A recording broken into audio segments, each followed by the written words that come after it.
Cocktail, delivering happiness at South by Southwest. I'm really excited to be joined by Gretchen Rubin of the Happiness Project. Can you share a little bit about what the Happiness Project is all about, Gretchen? Well, the Happiness Project is, I have a book and a blog, and my book is an account of the year that I spent test driving the wisdom of the ages, the current scientific studies, and the lessons from popular culture about how to be happier.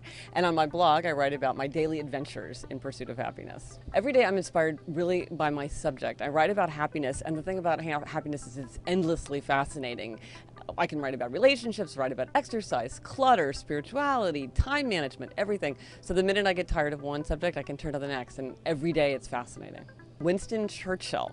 I wrote a biography of Winston Churchill, and the thing about Churchill is that he was so persistent, and he was always optimistic, and he was such a brilliant man, a brilliant thinker. And so whenever I'm feeling dejected or I need a little bit of encouragement, I always think about Winston Churchill. I went to the Whitney Museum and saw a piece of art on their permanent exhibition, Charles Simmons' Dwellings, and I just became obsessed this week with miniature scenes, art that's miniature scenes, and it turns out there's a whole tiny, vibrant art community that produces these miniature scenes, and I just can't get enough of it. It's just beyond clear that the ability of people to engage with each other through Facebook, through Twitter, through Foursquare and Gawala, through all these ways, it's just the transaction cost of connecting with people is dropping, and the way to have conversations is just rising, and everyone's trying to get a grip on what that means for what it is they do as their core business. One of the things is people only have so much attention, and so it's exciting to be part of all these networks and to be responsive, but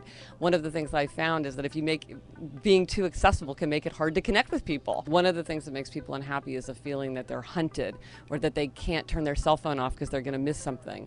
But on the other hand, they hate being away from their cell phone. So we love it, we hate it. It's a great servant but a bad master. The Happiness Project is my 5th book, and I had other books that didn't succeed at the level that I wanted them to, and I spent a lot of time thinking about, well, why was that? And I feel like it's sort of such a cliche to say that you can turn failure into success by just learning from it, but I feel like by that experience taught me what I could do with all the tools, and when the internet allowed me to connect with readers, I realized how valuable it could be and how much I could gain from it by finding my audience in advance of my book coming out. And so the disappointments that I experienced in the past really helped me in the present. If you want to be a writer, you have to be writing, and every single day you should be writing or at least going over your notes or thinking about your project. It's fun to think about it, and it can be hard to just like get your rear end in the seat, but that is the biggest challenge, is just getting the writing done.